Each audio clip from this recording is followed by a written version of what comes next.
여러분은 여러분들이 얼마나 소중한 존재인지 알고 계시죠? 저 좀 보세요. 자신 있게 대답해 보세요.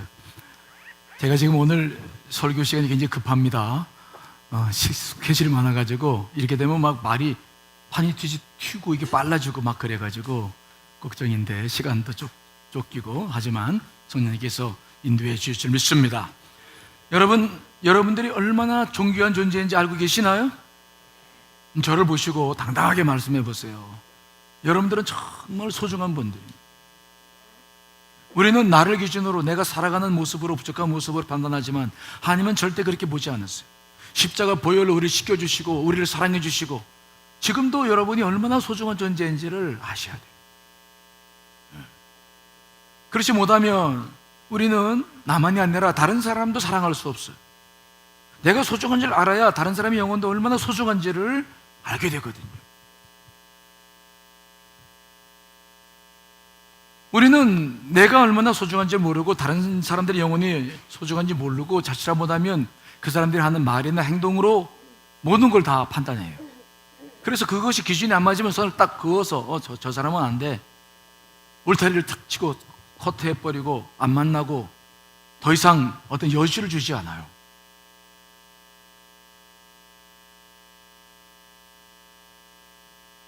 근데 여러분, 우리가 만일 그렇게 신앙생활하고 가정이나 교회에서 생활한다면 어떻게 한 영혼 한 영혼을 정말 사랑하며 그를 포기하지 않을 수 있을까요?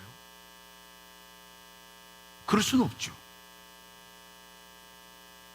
오늘 우리는 이 당자의 이야기를 통해서, 잘 알고 있는 이야기를 통해서 영혼이 얼마나 소중하고 우리가 어떻게 그 영혼들을 대해야 될지에 대해서 말씀을 좀 나누고 싶어요. 오늘 성경 본문에 보면은 당자가 집을 나갔을 때 그 둘째 아들을 보는 두 가지 시각이 있어요.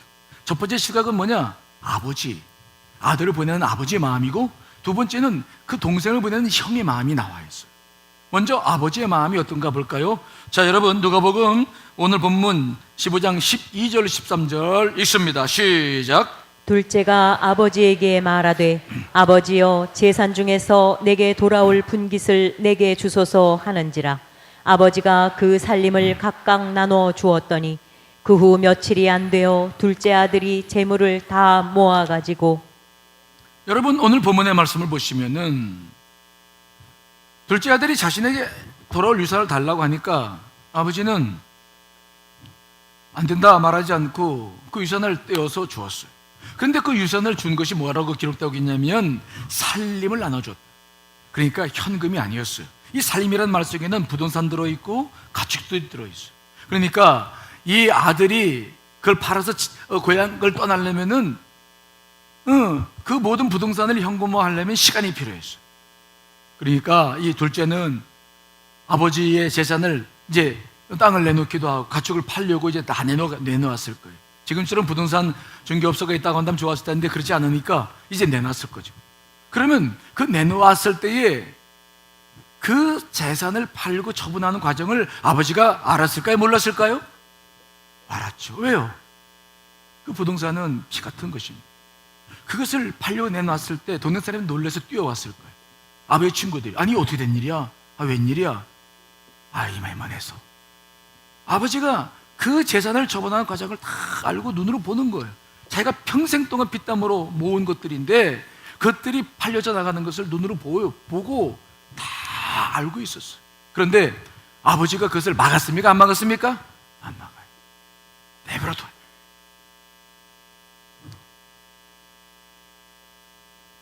아버지 마음이 얼마나 아팠겠어요. 근데 내버려둡니다. 왜요? 왜 내버려둡니까? 아버지가 왜 내버려둘까요? 가장 중요한 이유가 하나가 있었는데, 다시 아버지는 이 아들이 다시 돌아오게 될 줄 분명히 믿고 있은 줄 믿습니다. 돌아올 줄 알았어요. 그 과정이 필요했는데 다시 돌아올 줄 알았어요. 그래서 비록 재산은 아깝지만 그러나 아들의 영혼을 바라보는 거예요. 기다리는 거예요. 이런 사실들을 우리가 어디서 보면 알 수 있냐면, 아들 돌아왔을 때 그때 상황을 보면 아버지가 그런 마음이었구나 알 수 있거든요. 자, 오늘 본문 15장 20절 말씀 읽어보겠습니다. 시작. 이에 일어나서 아버지께로 돌아가니라. 아직도 거리가 먼데 아버지가 그를 보고 측은히 여겨 달려가 목을 안고 입을 맞추니 아들이 돌아왔어요. 돌아왔는데 그때 누가 먼저 발견합니까? 아버지가 아들을 발견합니까? 아들이 아버지를 먼저 발견합니까?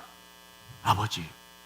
아니, 아들은 언제 돌아올 줄 모르고 아버지는 집에 있었어요. 아들은 지금 집을 향해 가는 거예요. 그러면 상식적으로 누가 먼저 봐야 됩니까? 누가 먼저 집을 보고 아버지를 봐야 돼요? 아들이지. 근데 어떻게 아버지가 먼저 봅니까? 이것은 무엇을 말합니까? 아버지가 날마다 아들을 기다린 줄 믿습니다. 이제나 저제나 그 재산을 팔아서 다 도망친 그 아들을 기다리는 거예요. 그냥 계속 기다리는 거예요.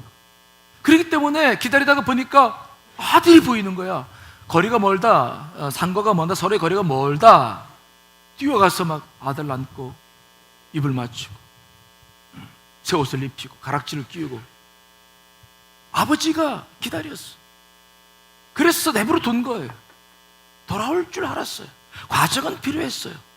비록 재산은 문제가 됐지만 그러나 영혼이 더 중요했어요. 그래서 아버지는 말리지 않는 거죠. 그런데 집을 나간 둘째 아들, 동생을 바라보면서 더 이상 기다리지 않고 기억 속에서 잊어버린 사람이 있었어요. 잊어버리겠다고 결심한 사람이 있습니다. 선을 그은 사람이 있습니다. 누구입니까? 형이죠. 아버지가 그 아들이 재산을 파는 과정을 알았다고 한다면 형도 알았을까요? 몰랐을까요? 당연히 알았겠죠. 근데 형은 왜 가만히 있는 겁니까? 왜요? 더 이상 자기 재산이 아니에요. 아버지가 이건 네 목, 이건 네 목이다 나눠줬어. 이제 동생이 자기 몫을 가지고 자기가 처분하기 때문에 형은 어떻게 뭐라고 말할 수 없었어요. 그냥 바라볼 수밖에 없어. 왜? 그건 동생 거니까. 그런데 그 속마음에는 어떤 마음이 있습니까? 그래, 이제 너랑 나랑 끝이야. 네가 그거 팔고 나가면 이제 끝이다. 네 건 다 가져가는 거야. 이건 다 내 거야. 너랑 나랑은 일단 계산 끝이다. 더 이상 너랑 나랑 볼 이유도 별로 없어. 그 형의 마음에는 이미 선을 딱 그때 그었어요. 어떻게 할 수 있습니까? 동생이 돌아왔을 때 그때 이 형은 그 일을 보면서 어떤 반응을 보여요? 막 화를 내잖아요. 자, 28절 30절 말씀 읽어보겠습니다. 시작. 그가 노하여 들어가고자 하지 아니하거늘 아버지가 나와서 권한대 아버지께 대답하여 이르되 내가 여러 해 아버지를 섬겨 명을 어김이 없거늘 내게는 염소 새끼라도 주어 나와 내 벗으로 즐기게 하신 일이 없더니 아버지의 살림을 창녀들과 함께 삼켜버린 이 아들이 돌아오매 이를 위하여 살진 송아지를 잡으셨나이다. 아들이 화를 내요. 좋아하는 게 아니에요. 아버지는 그토록 좋아했는데 아들은 화를 내요. 왜요? 왜 돌아오지 않아야 될 사람이 돌아왔냐는 거예요. 이미 끝났다는 거예요. 계산이 다 끝났는데 왜 또 돌아왔느냐는 거예요. 그래서 그 동생을 품에 안은 아버지도 밉고 더군다나 살찐 송아지를 잡아가지고 막 자기에게는 염소 새끼 한 마리 안 주더니 그 아들이 파랑방탕하게 살다가 돌아온 저놈에게는 살찐 송아지를 잡아서 합니까? 막 화를 내면서 집 앞에 들어가서도 막 집에 들어가지도 않고 밖에서 화를 내요. 아버지가 나와서 야 그러지 말고 들어가라. 와, 안 돼요! 막 화를 내고 막 이럴 순 없어요! 이미 지워졌어요. 끝났어. 계산 끝났어. 근데 왜 돌아왔냐는 거예요.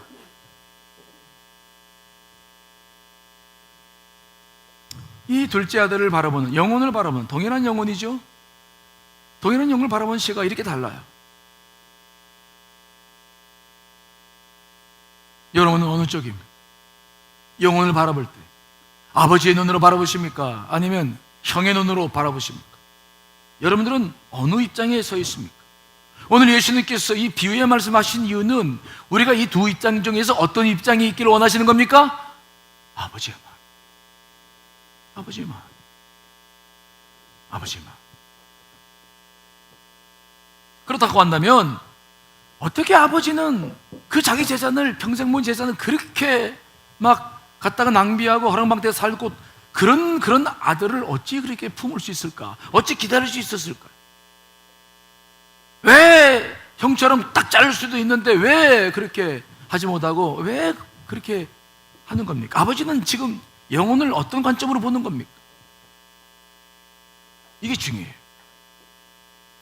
아버지는 아들을 볼 때 그가 행하고 있는 죄와 아들과를 하나로 보지 않았어요. 죄와 아들의 영혼을 구분해서 보는 것을 우리가 보는 거예요.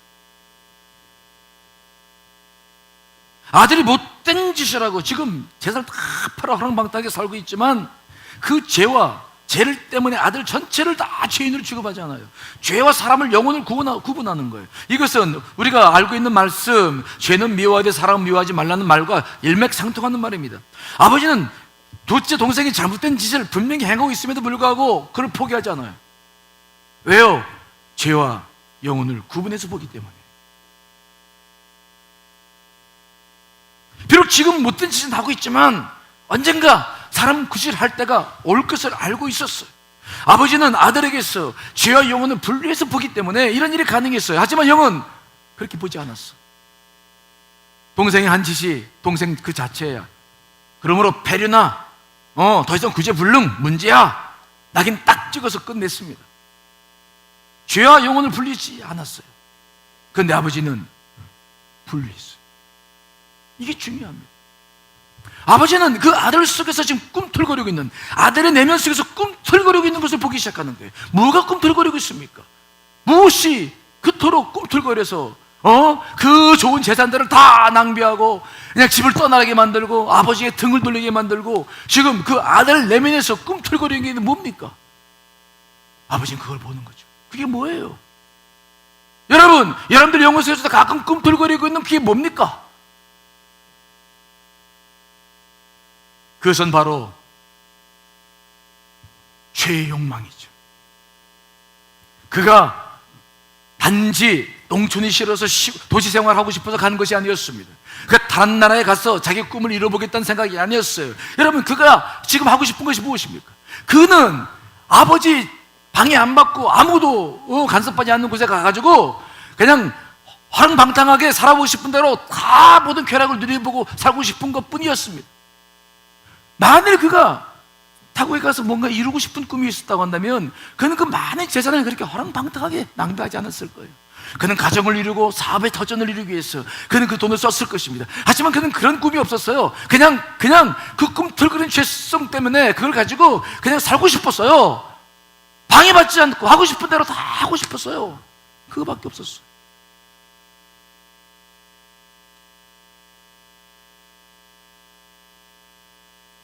그것이 바로 죄성이죠. 인간 안에 있는 죄성이죠. 이것은 막는다고 막아지는 것이 아닙니다. 이것은 잔소리한다고 되는 것이 아닙니다.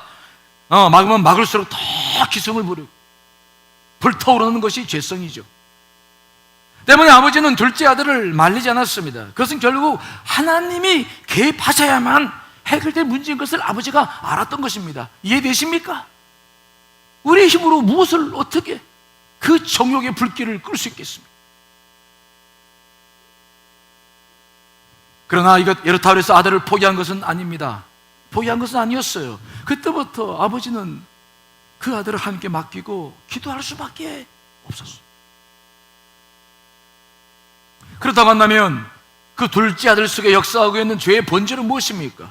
우리 안에서 꿈틀거리며 우리를 밀고 나가고 있는 이 죄성은 무엇입니까? 이것은 아담과 하와가 타락하면서부터 우리 안에 유전되고 있는 죄의 본성이죠. 우리 인간 안에 있는 죄의 본질은, 그래서 우리는 이것을 무엇이라고 말하냐면 경향성이라고 말. 따라합시다. 경향성. 이 경향성이라는 말은 뭐냐? 어떤 현상이나 사상이나 행동이 한쪽으로 자꾸 기울어져 가는 거예요. 기울어져 가는 거야. 우리가 처음 하명선대로 창조되었을 때는요, 완전했어요. 기울어지지 않았어요. 우리는 온전했습니다. 그렇죠? 에덴 동산에서 하나님과 온전하게 살았어. 그러나 아담이 죄성이 유전되면서부터 인간은 자꾸 한쪽으로 기울어져요. 그렇다면 우리가 기울어지는 쪽은 어느 쪽입니까? 세상입니까? 하나님 쪽입니까? 어디로 자꾸 기울어지고 있습니까, 인생이? 여러분 내면서 무엇이 자꾸 기울어지고 있습니까? 어느 쪽으로? 세상 쪽으로. 세상 쪽으로. 우리 안에 있는 죄의 본성은 하나님을 떠나 자꾸 세상으로 미끄러져 가려고 하는 특성이 있어요. 아무 일 하지 않고 가만히 있어도 생각하는 것이나 모든 것이 세상으로 기울고 자꾸 죄로 기울어져 가는 것을 우리가 보는 거예요.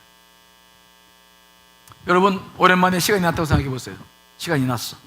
오랜만에 시간이 여유가 있어. 그러면 그때 여러분 뭐와 어느 쪽으로 기울어집니까? 하나님 쪽으로 기울어집니까? 세상 쪽으로 기울어집니까? 나 그동안 기도도 못했으니까 새벽 기도는 쌓고 내가 기도해야지. 아멘, 할렐루야. 금요일에 나와서 성령 집회에 참여해야지. 아멘. 그리고 기도하러 나옵니까? 아니면 친구들 만나고 여가 시간 보내고 여행 다니고 영화 보러 다니고. 물론 그게 나쁘다는 게 아니에요. 하지만 시간만 나면 우리는 어느 쪽으로 기울어지기가 더 쉽다고요? 세상 쪽이요. 나도 모르게 잘 기울어져. 여러분 안에 지금도 그 기울어지고 싶은 그거를 여러분 보고 계십니까?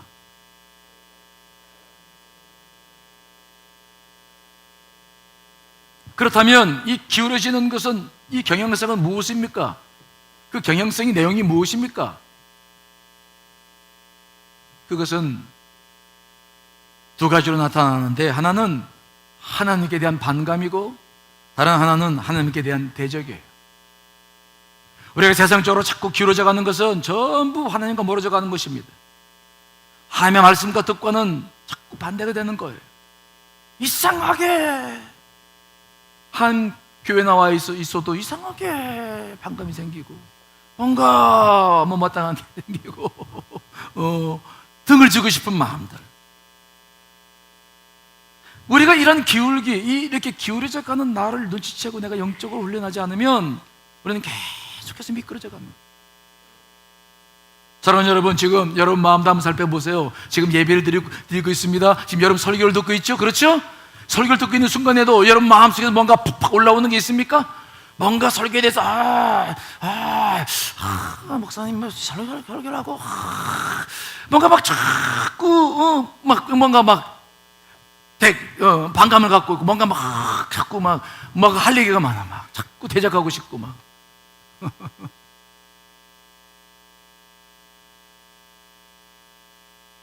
아버지, 둘째 아들을 보낸 아버지는 둘째 아들 속에서 역사하는 것이 무엇인지 그 죄의 경향성을 보기 시작했어.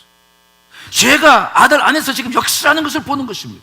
지금 아들이 집을 뛰쳐나가는 것은 그래서 사실은 아들이 아니에요. 그 안에 있는 뭐가 하는 겁니까? 죄가 하는 거야. 죄가. 여러분 이것을 구분할 수 있어야 돼요. 여러분 스스로도 죄와 여러분 영혼과 구분할 수 있어야 돼요. 이건 굉장히 중요한 개념입니다. 사도 바울도 이런 일을 경험했기 때문에 그렇게 구분을 해서 봤는데요. 자, 여러분 로마서 7장 20절 말씀 읽어보겠습니다. 시작. 만일 내가 원하지 아니하는 그것을 하면 이를 행하는 자는 내가 아니요 내 속에 거하는 죄니라. 아멘. 물론 우리가 이 말씀 가지고 자꾸 자기 일을 합리화시킬 필요는 없겠죠. 그러나 봐야 돼요. 뭐가 내 속에서 지금 꿈틀거리고 있는 것인가? 무엇이 내 속에서 지금 막 불타오르고 있는 것인가? 무엇이 나로 하여금 세상으로 자꾸 향하게 하는 것인가? 죄의 경향성에. 특별히 무서운 것은 이것은 한번 시작되면 쉽게 끝나지 않아요. 아무리 십자가 보혈로 구원받은 그리스도인을 할지라도 쉽게 이 불은 꺼지지 않아요. 막는다고 되는 것도 아닙니다. 그래서 결국은 자칫 잘못하면은 바닥을 볼 수밖에 없어. 바닥을 봐야 이것이 끝이 나. 이게 굉장히 무서운 것이고 어려운 거예요.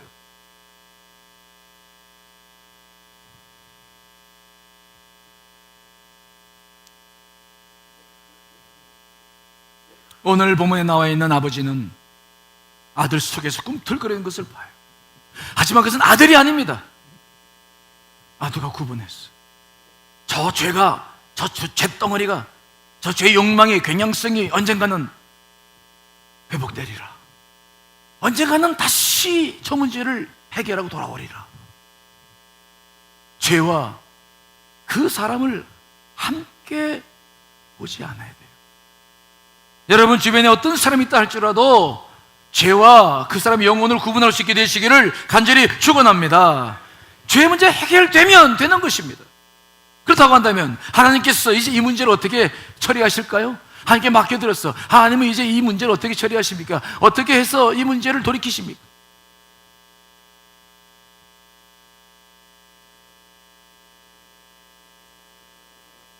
하나님께서 하시는 것은 딱 한 가지밖에 없어요. 그것은 뭐냐? 우리를 시험하십니다. 뭐 한다고요? 시험에 빠지게 만들어. 하나님께서 인간을 시험하신 목적 두 가지인데, 첫째는 우리 마음속에 있는 것이 무엇인가를 드러내게 하는 것. 보라는 거, 네 속에 있는 게 뭐냐? 우리 시험을 통해서 그걸 보죠. 두 번째, 하나님이 어떤 분인가를 경험하는 것.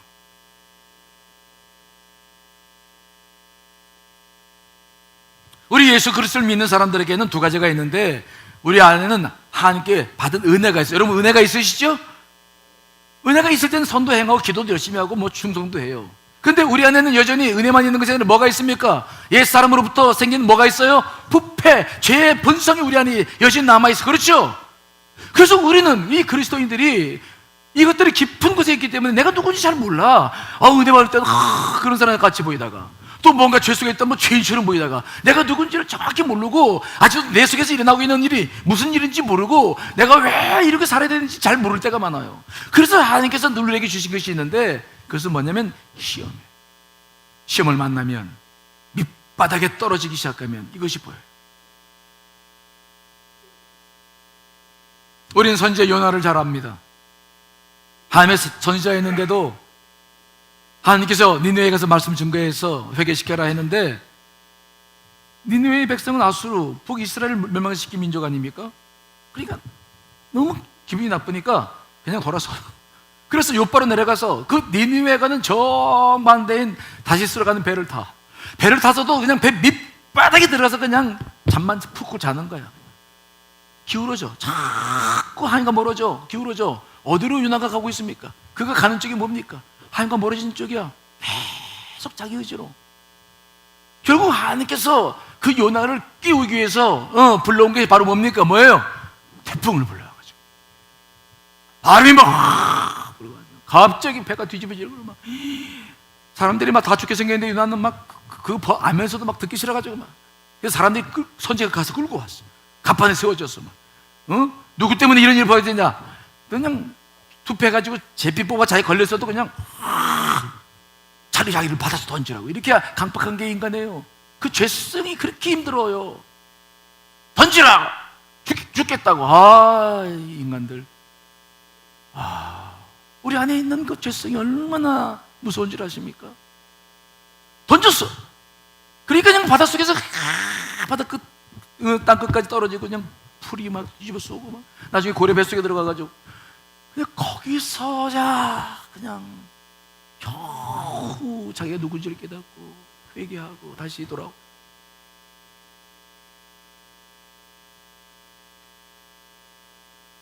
오늘 하나님께서 이 둘째 아들에게 한 일이 뭡니까? 그는 그 돈을 다 낭비하고 결국은 돼지치는 일을 하기 시작했어요. 돼지치는 일은 이스라엘 백성들이 가장 혐오하는 일이었어요. 지금은 그렇지 않죠.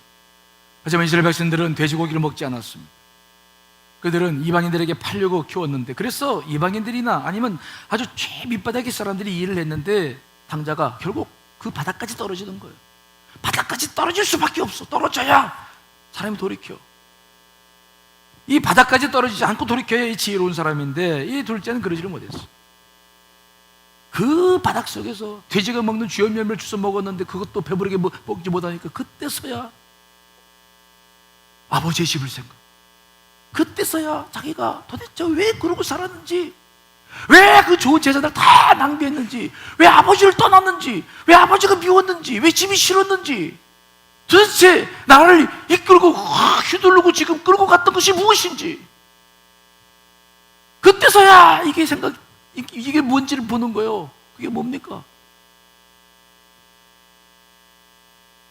자, 오늘 본문 18절 말씀입니다. 읽습니다. 시작. 내가 일어나 아버지께 가서 이르기를, 아버지, 내가 하늘과 아버지께 죄를 지었사오니. 죄를 지었.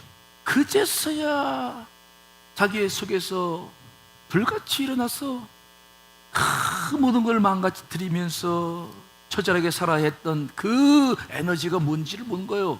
죄! 내가 하나님과 아버지께 죄를 지었구나. 죄가 내 속에서 있는 그 죄의 경향성이, 그것이 결국은 나를 붙잡더니 이렇게까지 나를 나락에 떨어뜨리고, 이제서야 내가 겨우 그 죄를 보는 거예요. 아, 내 속에서 불같이 일어나서 나를 끌고 가는 건 무엇인가? 아, 이게 죄구나. 이게 죄였구나. 아, 내가 하나님과 아버지께 내가 죄를 지었구나. 그때서야 깨닫는 거예요. 여러분 속에서 지금 여러분을 붙잡고 이끌어가고 있는 게 뭡니까? 여러분들로 하여금 하나님을 등지고 자꾸 세상으로 기울여져서 지금 빠져나가게 하는 그 에너지가 무엇입니까? 이거 빨리 알지 못하면 결국 바닥에 떨어져야, 다 잃어야 알게 되는 거예요. 그런 일이 겪어서는 안 돼요.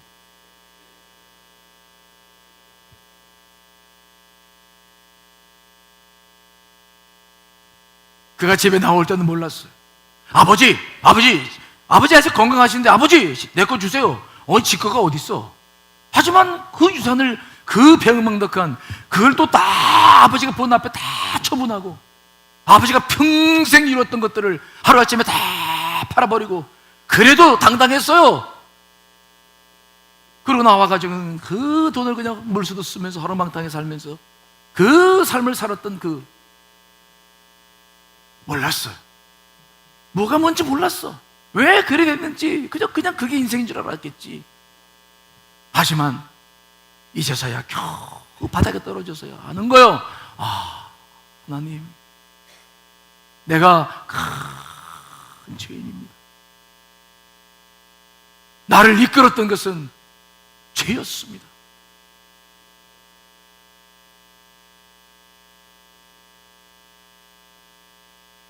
그가 죄를 깨닫게 되었을 때 드디어 그는 변화가 시작. 그는 이제 더 이상 이 세상에 있고 싶지 않았어.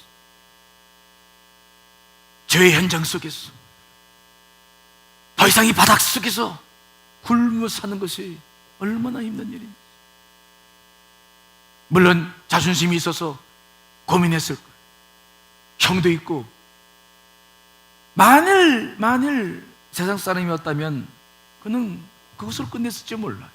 생을 끝내든지 아니면 그저 그냥 배회하는 사람으로 살았겠지만, 그러나 그에게는 하나님의 역사가 있었죠. 그는 자존심과 모든 걸 다 내려놨습니다.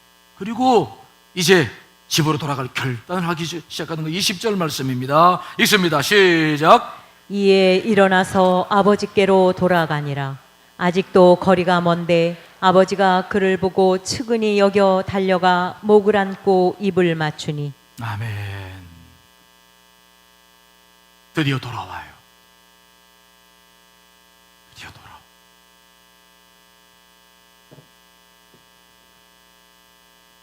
둘째 아들은 비로소 자신 안에서 불꽃처럼 일어났던 그 열정이 무엇인지를 보게 돼요. 왜 그토록 무모한 짓을 했는지, 왜 그토록 방탕하게 살아야 했는지 이제 알게 돼. 이때 돌아온 둘째 아들, 그는 몸만 돌아오지 않았어요. 영혼도 함께 돌아왔어요. 그가 전에 아버지와 함께 살았을 때는 몸과 영혼이 함께 살았지만 몸과 영혼이 따로였어요. 몸은 어찌없이 살았지만은 여러분, 그의 마음은 세상을 향해 이미 떠났었어요. 이제 몸만 가지고 살았던 사람이었어요. 이것을 우리는 방황이라고 말해요. 몸과 영혼이 분리되어 있어요. 몸은 있는데 영혼은 지금 어딘가를 헤매고 다녀. 아직 방황이 안 끝난 거예요. 방황한다. 근데 이 아들은 이제 하나가 돼서 돌아온 거예요. 이제 몸만이 아니라 영혼도 돌아온 줄 믿습니다. 정말 하나가 돼서 돌아온 거예요. 이제야 죄에서 벗어난 것입니다. 모든 방황을 끝낸 것입니다. 여러분, 우리는 이런 과정을 다 거쳐야만이 제대로 성장하는 사람들인 것을 잊지 않으시기를 간절히 축원합니다. 죄의 경향성, 이것 때문에 지금도 방황하는 사람들이 수없이 많이 있어요. 그러므로 우리는 그 사람을 볼 때마다 자꾸 단죄하고 욕하지 말고 이 아버지의 마음을 품고 그들을 사랑해주고 기도해주고 기다려줄 줄 알아야 될 줄 믿습니다. 그렇지 않으면 우리는 사람들을 다 잃어요. 내 자신도 그렇게 못 살면서 왜 다른 사람들은 자꾸 그렇게 정죄합니까? 우리는 다 그런 과정 속에 있는 사람이에요. 한 사람도 흔들리지 않고 살아가는 사람은 없어요. 여러분 도정환님의 시인 잘 알죠? 흔들리며 피는 꽃 한번 읽어드릴까요?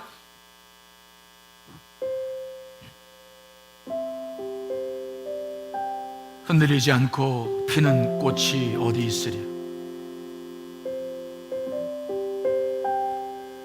이 세상 그 어떤 아름다운 꽃들도 다 흔들리면서 피었나니, 흔들리면서 줄기를 곧게 세웠나니, 흔들리지 않고 가는 사랑이 어디 있으랴. 젖지 않고 피는 꽃이 어디 있으랴. 이 세상 그 어떤 빛나는 꽃들도 다 젖으며 피었나니, 바람과 비에 젖으며 꽃잎 따뜻하게 피었나니, 젖지 않고 가는 삶이 어디 있으랴. 여러분, 우리 인생은 모두 다 흔들리며 피는 꽃과 같습니다. 한평생을 흔들리며 살아오고 있지 않습니까? 그러나 우리가 세상 사람과 다른 점이 무엇입니까? 우리는 아버지 집으로 돌아오게 될 줄 믿습니다. 우리는 이미 구원받았고 그 길에 들어서 있죠.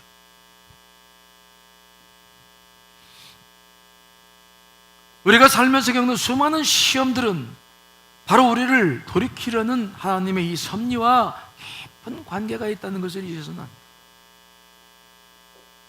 많은 사람들은 아직도 그 시험 중에 있어요. 그 시험이 끝나려면 시간이 좀 필요합니다. 그러므로 우리는 그때까지 기다려줘야 돼요. 그때까지 기도해야 돼요. 힘들고 어려워요. 하지만 우리가 받은 사랑을 생각해 보십시오. 내가 누군가를 생각해 보십시오. 우리의 가정이나 교회에서 사람들을 볼 때마다 이 아버지의 마음이 필요해요. 우리가 그러한 마음을 품고 넉넉하게 신앙생활을 할 때 가정도 교회도 한 영혼을 포기하지 않고 끝까지 사랑하는 교회가 될 줄 믿습니다. 여러분 모두에게 이런 은혜가 있으시기를 간절히 축원합니다.